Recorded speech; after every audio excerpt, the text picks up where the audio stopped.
मार्ग आहेत याचा पाहत आहे या अनुषंगाने काही माहिती घेतली? जिल्ह्यामध्ये जवळपास आतापर्यंत मला 10 ते 11 लोकांचे निवेदन आलेले आहेत आणि ही देशामध्ये एवढा प्रकार चालला आहे, पेपर फुटीचा झाला, आता नीटचा हा प्रकार, एवढं भोंगळा कारभार आहे की कुठलंही नियोजन नाही. आता एक मुलगी मला वडवणीत पण भेटली, आता बीडमध्ये 2 मुलं भेटलीत, मी काल एक जणाचं आणखी गौत्यांचं पण ट्विट केलेलं. असे एवढे विविध प्रकार झालेत, त्याच्यात शासन गंभीर पाहिजे. पहिल्या प्रकारासाठी शासनाला राजीनामा द्यावा. जे मंत्री आहेत आमचे चैतन्य, त्याच्यामुळं आंदोलन केलं तर आंदोलनकर्त्याला उचलून नेलं. ही बाब कितपत लोकशाहीला शोभणारी आहे मला माहीत नाही.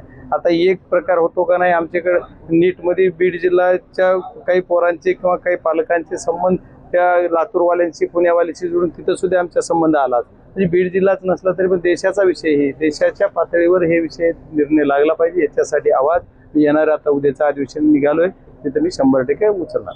18 महिने उलटलेत मात्र अद्यापही बैठका होत नाही. अतिशय संवेदनशील विषय आहे. बीड जिल्ह्याच्या विकासासाठी नियोजन समिती असते, त्याची नियोजन समितीची बैठक वेळेवर भरायला पाहिजे.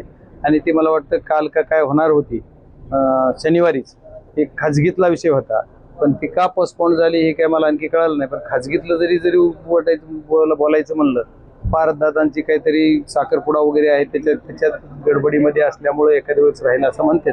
पण लवकरात लवकर पालकमंत्री ही बैठक घेतील अशी मला अपेक्षा आहे. सभागृहामध्ये तुम्ही रेल्वेचा प्रश्न बरोबर नीटचा प्रश्न देखील उपस्थित करणार आहे. नीटचा करणार, रेल्वेचा आता काय करायचं राहिले. रेल्वेचं जेवढं तुमची अपेक्षा आहे तेवढं पूर्ण करायचा प्रयत्न करतोय. दुसरी रेल्वे बी आणणार आहे, तुम्ही चिंता करू नका.